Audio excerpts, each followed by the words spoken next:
Tal, buenas noches. Mi nombre es Arely Giovanna Escamilla Cordero y soy estudiante de diseño gráfico. En este documental yo voy a hablar sobre el código de ética de un diseñador gráfico y me voy a centrar específicamente en el código de ética de Misiones Argentina. Bueno, durante este documental yo voy a hablar sobre cuáles son los riesgos, cuáles son las fortalezas o debilidades del código, a qué me dedico y cómo aplico este código o cómo aplicaré este código en un futuro. El código de ética es una serie de lineamientos. En este caso está dirigido a una profesión. El código de ética de un diseñador gráfico se encarga de regular el trabajo y la práctica profesional del diseñador. Ahora, bueno, yo estoy estudiando diseño gráfico, pero desde que entré a la universidad en mis primeros semestres, muchos de mis profesores me advertían de cosas que no se debían hacer y precisamente esas cosas no se debían hacer porque este código se implementó con el fin de prevenir alguna clase de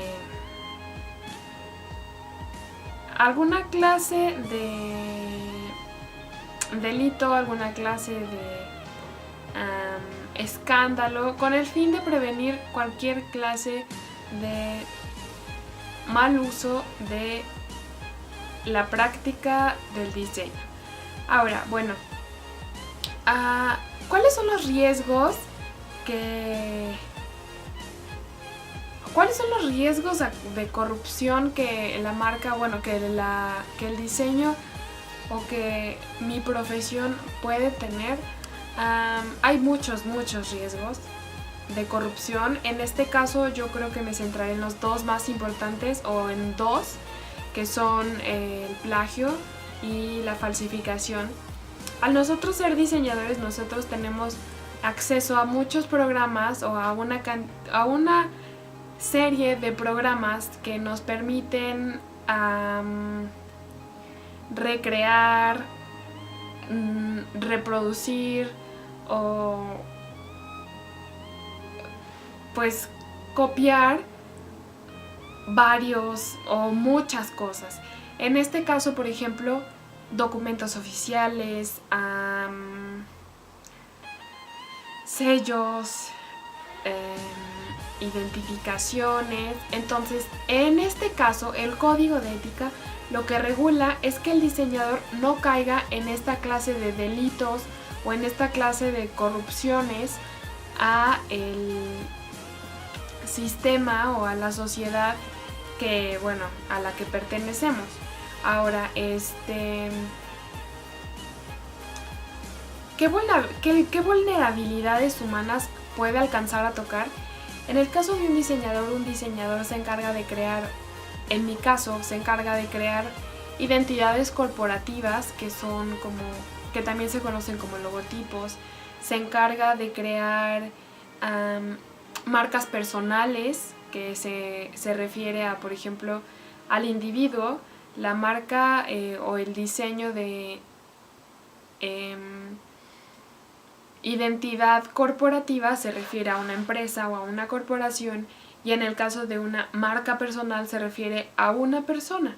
Entonces, ¿a qué clase de vulnerabilidades humanas trata o puede alcanzar? Bueno, yo creo que en ese caso las vulnerabilidades humanas que puede alcanzar son, en el caso de el diseño de marca personal, pues, y también de identidad corporativa, es que se puede llegar a fraudes de tipo suplementación de identidad o robo de identidad o esta clase de cosas, y nosotros debemos ser muy cuidadosos para que esa clase de cosas precisamente no pasen. Ahora, el código no se creó porque haya pasado algún escándalo o algún accidente. El código, bueno, simplemente se creó para regular la práctica profesional del diseñador y lograr la uniformidad entre la práctica profesional y el modo de trabajo. Ahora, yo creo que esto es muy importante porque este código de ética no surgió en base a un escándalo, pero sí creo que se haya fortalecido. La historia del diseño gráfico es muy corta, digo, la carrera tiene a lo mucho unos, ¿qué será? 50 años, 60. Entonces la carrera no es muy vieja, o sea, no es a lo mucho el reconocimiento. La carrera en sí en el mundo tiene unos 50, 60 años, pero en Latinoamérica debe tener como 30, 40 años. Entonces, este código de ética no se implementó basado en alguna clase de escándalo, pero sí se formuló para tratar de evitar ciertas conductas o ciertas faltas, ciertas fallas. De hecho, este código de ética se centra en 6 puntos. El primero es la responsabilidad profesional del diseñador. La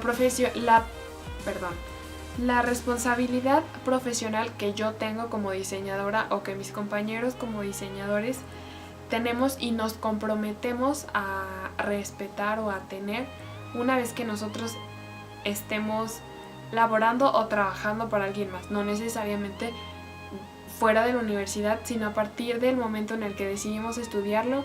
Desde ese momento nosotros tenemos que respetar los lineamientos o las responsabilidades que tenemos como profesional del diseño. El segundo es la autoría, que se refiere más a cómo yo respeto la autoría de otras personas y cómo mi autoría debe ser respetada. Con autoría me refiero a cosas que yo hago basado en mi ingenio o mi creatividad.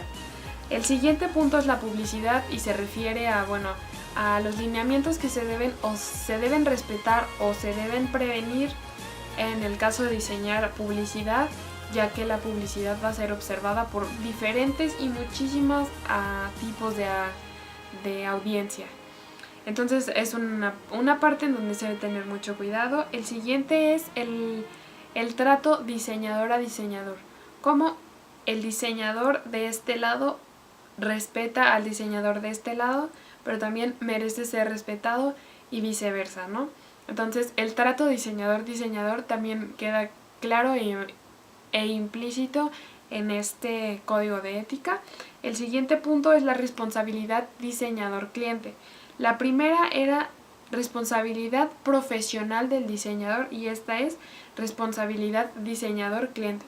¿Cuáles son mis responsabilidades como diseñador al trabajar con alguien y cuáles son los lineamientos que yo debo de seguir para precisamente no romper o no caer en alguna clase de incumplimiento o situaciones que puedan ser desagradables para ambos? Y el último punto al que este código de ética hace referencia es a el diseñador dentro de la sociedad, o sea, cómo el diseñador puede hacer cosas para fortalecer o para ayudar a la sociedad en la que vive. Entonces eso me parece muy interesante. Esos son los puntos en los que se centra el código de ética. Ahora, ¿qué estaba pasando en el mundo cuando se redactó este código de ética? Bueno, este código de ética se publicó me parece en el 2004. La edición, el rediseño, porque obviamente con el paso del tiempo, en la evolución de la tecnología y muchas cosas, estos códigos tienen que ser actualizados para que no se caiga digamos, incumplimientos o en delitos o cosas así. Obviamente que haya o no un código de ética, los valores y la moral que nosotros tenemos pues impide que hagamos o realicemos alguna clase de acciones como delitos e incumplimientos y cosas así. Pero este código de ética precisamente trata de regular los actos profesionales y el modo de trabajo para que conjuntos pues se haga lo mejor posible y lo más cordial. Ahora, ¿cuáles son los puntos fuertes y cuáles son los puntos débiles de este código de ética? La verdad yo creo que este código de ética es bastante fuerte.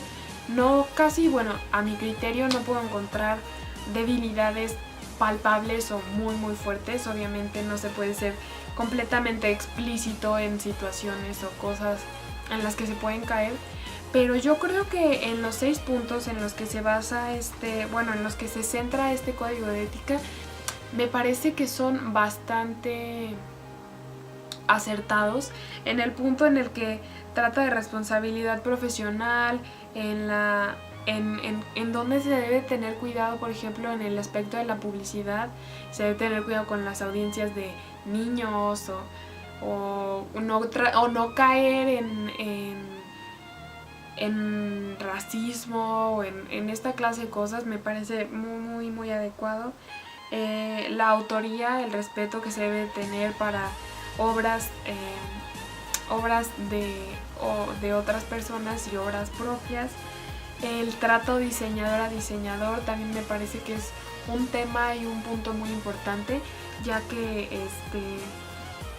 somos colegas, entonces es explícito con la clase de actitudes y de cosas que debemos tener para con diseñador, la clase de responsabilidades que debemos tener uno con otro, la clase de interacciones que debe haber entre diseñador y otro. Me parece muy acertado.